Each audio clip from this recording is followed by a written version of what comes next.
And right now it's time for that time when we talk to our special guest. Tonight it's the return of the conquering heroes with the Holy Grail. The America's Cup is back home. Right in the thick of it was our yachting correspondent, Peter Lester. To tell the tale of this amazing adventure, we invited Peter to come back one more time for his take on Bermuda and the winning of the America's Cup. Peter Lester, welcome back to New Zealand. Oh, what a wonderful adventure. You have had a wonderful adventure. The last time you were on the program, you promised, Peter, you said, yes, I'll be back, win or lose. But what a good feeling to come back and you've actually won. Yeah, so, it was surreal, really. Yeah. And 7 weeks, probably the most enjoyable 7 weeks of my life, to be honest, because you know, winning the America's Cup, the 35th America's Cup in Bermuda, off Oracle. If you're yachting tragic, doesn't get any better than that. Well, we were all very nervous because we knew what happened the last time. The 8-1, and then suddenly Jimmy Spithill come out and took the race, you know, and then it was 9-8. And we thought, is it going to happen again? I remember one of your comments the last time you were here, you said, they've got a fast boat. Now, you knew something then, didn't you? So tell us about what you really knew then when you were sitting in this same seat about 7 or 8 weeks ago before you knew that they had a fast boat. I was lucky enough to go out on Emirates right, Team New Zealand. I had a sail with them down off the bottom end of Waiheke, just for a few hours. Yeah. And at that point, it was really quite hard to judge hardware. But you sensed the innovations on the boat, they didn't copy. Essentially the AC50 was a one design boat, but there were open components. For example, with the wing sail, the profile of the wing sail was one design. That was the shape, that's what it had to be. But the system that drove the wing sail, the flaps, and how much camber you could put in the wing sail and how the camber worked and how much twist it had was open. And so the designers at all the syndicates had to come up with a solution of how they wanted to operate the wing sail in this particular example. And on all those big components that had an open design component, Emirates Team New Zealand treated it quite differently. Yeah. They did their own thing because their philosophy after 2013 was, well, we have to develop all the way through, right up to the last race of whenever we get knocked out or win the America's Cup. And we can't copy because if it's an arms race, you're not going to win against Oracle. Yeah. With the technology and with the funding and with the backing of Airbus. Substantially better. You have to be better because it was a stacked deck of cards, especially against Emirates Team New Zealand. So when I had that day out on the water, it was evident to me that the New Zealanders had approached the whole design concept, the solution differently. So it was either going to be really, really good or really, really bad. and you know, history would say in terms of New Zealanders and Emirates Team New Zealand, normally they're pretty damn good. Well, that day you were talking to me, I felt that you were quietly confident. I just sensed it coming off you. There was a quiet confidence that we had something. Yeah, and some of that would reflect back again to lessons learned from 2013. We always keep harping back to lessons learned from that challenge in San Francisco. And Emirates Team New Zealand went through a thorough debrief, and some of it was quite brutal. Some of it would have been hurtful to individuals in the team. And the fallout from that was personnel change. And of course, the Dean Barker story is well documented. And likewise, some of the designers had to move on. But you've got to say, Grant Dalton and the board of Team New Zealand made exactly the right calls. They had to make tough calls, but they made the right calls because Barker had his time. Some of the designers probably were becoming a little bit closed-minded, and they rolled in the likes of Dan Bernasconi, the young Brit, who was the head of design, a genius, absolute genius. And then that philosophy filtered down through the team. And some of the philosophical differences, I have to also say, Glenn Ashby, the skipper, the Aussie, he had an absolute mindset that they needed to, as he termed it, throw the ball out as far as they could. Yeah. And that was the quote. And then see if it was legal and how could we make it work. And from that, they ended up with a different crew and a different boat and a different philosophy. And some of those foundations are why we now have the America's Cup back in New Zealand. Now, it appeared that Team New Zealand wasn't going to be gung-ho right from the beginning. They actually lost a couple of races, and I wondered whether that was a technique they were using. I know they wouldn't deliberately lose these races, but don't give Jimmy Spithill and Oracle any clue about how good the boat was. And in fact, they just went through the heats or the round robins just like everybody else, not giving anything away, because the day that the actual racing started for the America's Cup, it was like but that. a lot had happened. Was there any planning? No, about that? I don't think there was any sandbagging, if that's what you're inferring, no. But what you've got to remember is when the New Zealanders put the boat in the water, it was end of January in Auckland or beginning of February, and then they went through the commissioning of the boat and the developing of the boat at those initial stages. And right up to when they got to Bermuda, they hadn't raced. The boat had not started in a yacht race. Their first meaningful race was a couple of the practice sessions just prior to the beginning of the round robin stage.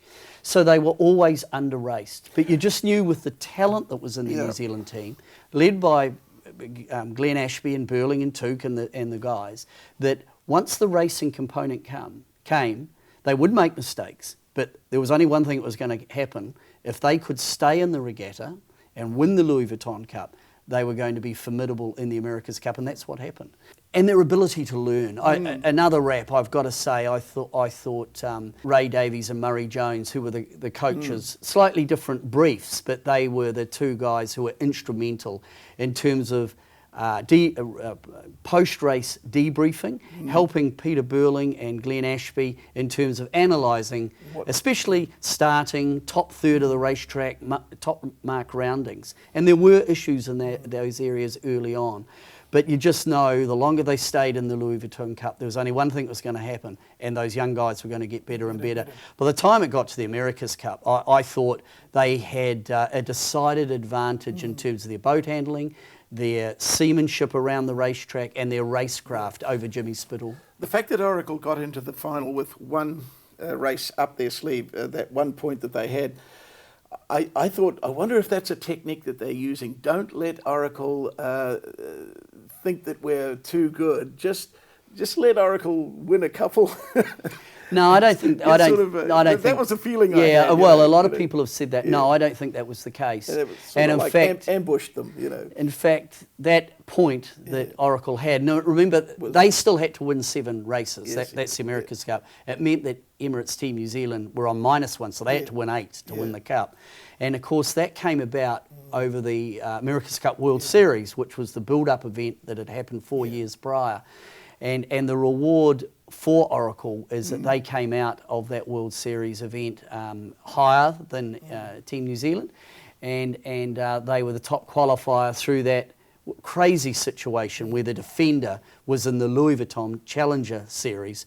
I just hope when we see the Cup back in New Zealand, the 36th America's Cup, that the defender, which in fact will be Emirates Team New Zealand, they shouldn't take part in the Challenger side of the equation and get a bonus point.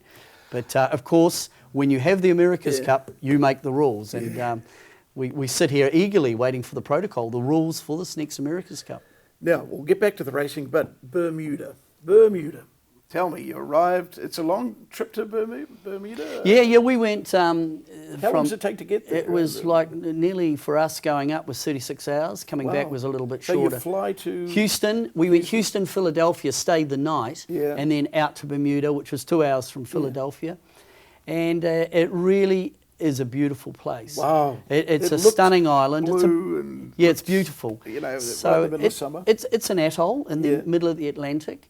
It's about the same size as Waiheke Island, but of course, land area-wise, it's a lot smaller because it has all these, these waterways. Beautiful. Could you live there? No, too small. Too small and horrendously expensive. Is it? It's a tax haven, and essentially the place operates on reinsurance and banking as a tax haven. And tourism's quite a big deal, but everything is imported. Spend any time on the beach? A little bit of time in the mornings. Beautiful white sands. Beautiful coral sands. It's stunning. Yeah. It's probably, and beautiful temperate water. And I got to say, the local people in Bermuda, the Bermudians, lovely people. They couldn't have been more friendly, more hospitable. I guess I can't say that about the America's Cup Event Authority, who were responsible for the running of the Cup. They were a little bit hostile to all Kiwis, which was disappointing. But the Bermudians, lovely people, and our landlords, we had barbecues with them, and a few beers. They were great people. Now, they were rooting for, of course, Oracles, because they want to keep the event there. And although towards the end, I've got to say, towards the end, I think Bermudians warmed to New Zealand because it became known around the circles. Larry Ellison, Oracle, had made a bit of a promise that if Oracle defended the Cup, they'd be back in Bermuda. And it did become common knowledge, in fact, that if Oracle had won the America's Cup, it was actually going to Chicago. So when that became apparent in the media, in the Bermudian media, there was a decided shift of allegiance and fan base to Emirates Team New Zealand. Now, Peter, the big one. We're now in the finals. We won the Louis Vuitton. What was your reaction when we won the first 4 races so beautifully? Tell me what you were feeling then. Did your hopes go up? Did you think, I think we've got this? Yeah, but you've got to be careful because what happened that first, because it was 2 weekends of racing. So the first weekend, Saturday, Sunday, for television, New Zealand were 4-0 up. What happens in sailing is when the conditions are very similar and a boat is dominant, you just know if the conditions change, the results might change. So, in that 8 to 10 knot range, first weekend, New Zealand absolutely smashed it with the big gullwing dagger boards, and they had changed their rig setup a little bit, and they absolutely had a speed edge. But then we had this 5-day break. Yes. Now, what did you think at that stage? Fear. Yeah, fear. But a few things started to play in favour of New Zealand, which were different from 2013, and some of it related back to the protocol and the one design components of the America's Cup 50-footer. So that meant the options to change things were very limited. And my observation, and most journalists were saying, well, the ability to change dagger boards or change rig setup or change rudders or the grinding setup in the boat, could they have a cyclor setup? No, they couldn't. In that 5-day period, it became apparent that their options to change the boat were very limited. Compared to last time. Yeah, last time, open rule, so you could actually go in and make wholesale changes. So therefore, it appeared to us as though the biggest area for gain for Oracle would be to sail the boat. So I was really pleased on the Monday when Oracle were out training, and they trained hard right through that week because it was then apparent they couldn't make hardware changes. All they could do was try and replicate the way the Kiwis were sailing the boat. And of course that's what transpired. Yeah, they did get faster. And they did change the boat a little bit in terms of the dagger boards. They took a lot of weight off, although the amount you could take off was only 100 kilos. Now that first day back, we won one, they won one. Yep. But at least, it hadn't been that, the last time in 2013, they came back and they won everything from that point on. The very fact that we won that first race was significant. Wow, that was great, wasn't it? But what was interesting, the second weekend, so that second Saturday, the first race of the day, Oracle came out looking different. They had smaller dagger boards, the tips. They set up asymmetrically. So that meant that the 2 dagger boards, the left-hand board or the port board was different to the right-hand board. They were set up asymmetrically. What they were trying to do is to set themselves up for that first reach, to be fast. And they were fast. Yeah. But the way they set the boat up with asymmetric foils and with smaller foils meant that they lost manoeuvrability.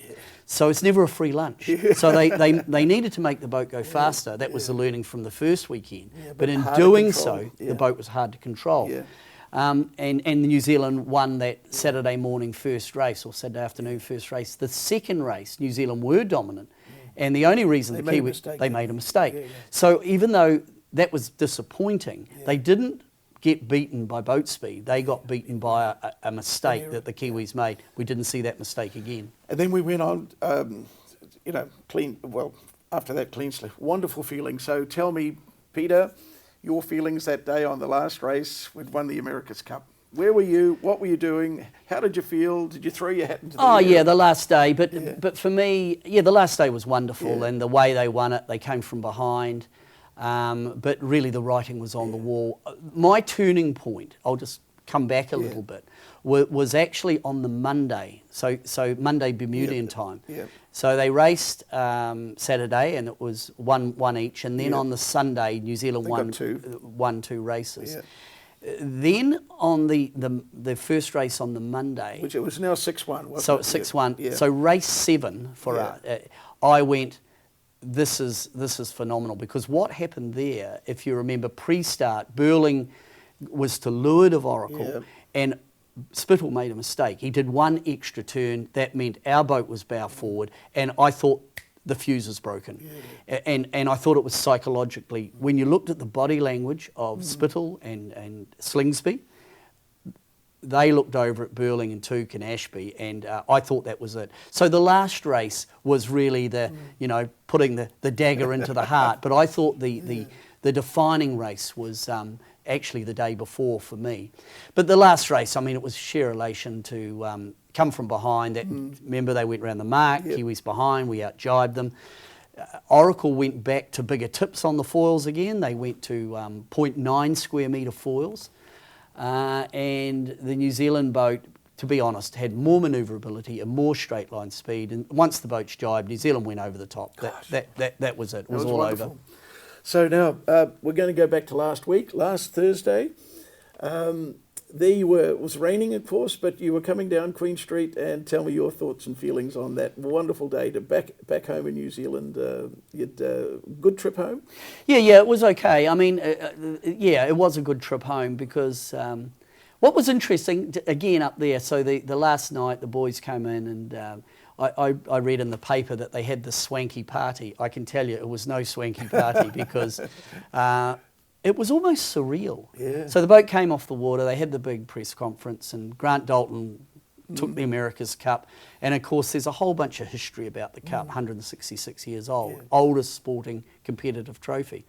And it's shrouded with, body guards with white gloves not to mark it. Dalton picks it up off the stage, walks out the door, over to Team New Zealand, into the VIP area, slaps the thing on the bar, and just goes, if you want to get your photo taken with it, go for it. Yeah. And so the party was great for all the supporters and sponsors, and it consisted of a lot of Steinlager, kind sponsor, a few wines, and really the food of choice was 100 pies put together by Harry the chef. And so that sort of set the tone. And then the next morning, something really special happened for me. There was a team meeting at the dock the morning after to just figure out how the base has got to be decommissioned, how the Cup will travel back to New Zealand. So again, the Cup is sitting on the mess bench, people are taking photos, and I got there quite early, and I was standing, and again, it's just a work area of Emirates Team New Zealand, and it was a serene feeling, and people were in shock. Yeah. We've won the America's Cup. Yeah. And to a man and a woman, as the people walked in through the door getting ready for the meeting, the common denominator was a big smile on their face. That's what I experienced last week. So, down at the I was emceeing down at the Viaduct, and to see, the kids and all the fans and the women and everyone, including the Prime Minister, including the Mayor, Phil Goff, I just thought it was a special moment and unique to New Zealand. Now, what a great place in history Peter Lester turned up, in the sense that a journey to, to the heart of wherever you're going, this long journey, and you went in there as warriors, and you come back with the buffalo. You came back with the goods. Now, Peter, how many people have had that privilege in their lives? Well, not many, and I've been really privileged to. I was there in '95, working with John Macbeth, who's such a wonderful broadcaster. When they won in '95 in San Diego, and I've been now in Bermuda when New Zealand has won the Cup for the second time, and that is an absolute privilege, and it'll stay with me forever. Yes, and exactly. The camaraderie, we were inside Team New Zealand, Martin Tasker and I, and we were included as part of the team, and that's a special moment for them to trust us to that level. And of course, a little factoid, as we would say, that New Zealand is the first country outside of America to win the America's Cup for the Twice. for the second time, and that's significant. Look, we're running out of time, but the question on everybody's, well, the question that everybody's thinking about, please keep it those same boats. Don't go back to monohulls. I feel as though those boats are so glamorous, so sexy, so fast. It makes the whole event exciting. What's your thoughts and feelings on that? Well, I'm a bit of a traditionalist, to be honest. And, I mean, the AC40s, 50s, unbelievable. But it is the future, I feel. Maybe, but maybe there's other technologies out there that need to be explored. What, rocket ships? Well, the last Vendée Globe race, which is around the world alone, we saw monohull boats foiling. Yes. And certainly the Volvo Ocean race, the next edition, not this one that's about to start in October, the next edition, they are looking at a monohull boat that will foil. And so I wouldn't exclude that from what we might see at the America's Cup, because one of my areas of concern with this Cup was essentially there were two yachtsmen on board the boat. You know, you had a helmsman, Peter Burling in our case, Glenn Ashby doing the wing, and really the other guys were lugging oil. They were generating hydraulic pressure. And if you're looking at young kids around the world in New Zealand sailing at Murray's Bay or down in Lyttelton, sailing on Lyttelton Harbour or Chartres Bay, you want to encompass all the sailing disciplines of bowmen, of mastmen, of grinders, of trimmers. And so I think it's cut a lot of those people all of them. They're out of there's no opportunity for them. So we'll wait and see what protocol rules that Emirates Team New Zealand and the Challenger come up with. But I wouldn't be surprised to see a little bit of Back to the Future. If they do go back to a monohull, it won't be like you've seen before. You've seen it. Now, Peter, we've got to finish. Look, there's about 1,000 things I can't ask you about, but where to for Peter Lester now? I mean, you've done everything. I mean, is there a sort of a sense now, it's sort of starting to creep in that I felt it myself that after the racing had finished, what's happening in life? We've lost the excitement. Well, it's going to be a bit of a blah blah blah for a while, isn't it? Yeah, until it picks is. Up again. Yeah, but there's a lot on because with the America's Cup coming to New Zealand, it opens up opportunities for all of us that are in the America's Cup in this sailing game, and I'm lucky enough to be in this broadcasting role. So who knows? I mean, I'd dearly love to be involved with the next Cup, but in the immediate future, for me, I was involved with this Facebook Live gig with Toyota and Vodafone, and it rated its socks off. Wow. And so we've actually got a proposal in with Volvo Ocean Race, which the Volvo Ocean Race starts from Alicante in October, and we might well see some of that new broadcasting technology used in the Volvo Ocean Race. I'd love to be involved with that. Yeah, Peter, look, thanks for coming in, and not just this day today, but your last interview, and you've spared us 30 minutes of your time to come in tonight, and from the bottom of our heart, thank you very much, because we all loved it. It was just a wonderful, wonderful experience. Absolutely, my pleasure. Wasn't it great? Captain.